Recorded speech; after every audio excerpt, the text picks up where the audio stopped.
बघा मित्रांनो, एक नाणे फेकले असता छापा पडण्याची संभाव्यता किती? आता काय संभाव्यता या टॉपिक मधला आहे मित्रांनो. खरंच जर संभाव्यता चॅप्टर ज्याला अवघड असेल त्यांनी खाली लिंक दिलेली आहे, कॉमेंट खाली लिंक दिलेली आहे, ते लिंकवर जाऊन एकदा आपला व्हिडिओ काय करायचं त्यांनी बघायचं संभाव्यता चॅप्टरवर. अत्यंत सोप्या पद्धतीने संभाव्यता चॅप्टर काय केलेलं आपण समजून सांगितलेलं आहे. आता तुम्हाला याच्यात काय या उदाहरणामध्ये काय पाहिजे तुम्हाला?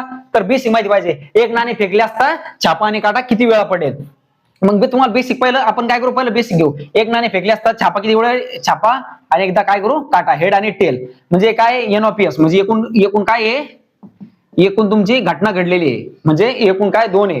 म्हणजे एक नाणे फेकलं असतं काय पण तुमचं एकदा हेड पण एकदा टेल पण. पण हे काय तुमचं बेसिक झालं. आता एक नाणे फेकले असता छापा पडण्याची संभाव्यता किती हा तुम्हाला प्रश्न आहे. मग काय करायचं, यातलं छापा किती? 1. काय किती? छापा किती आहे? 1. मग सूत्र काय संभाव्यताचं?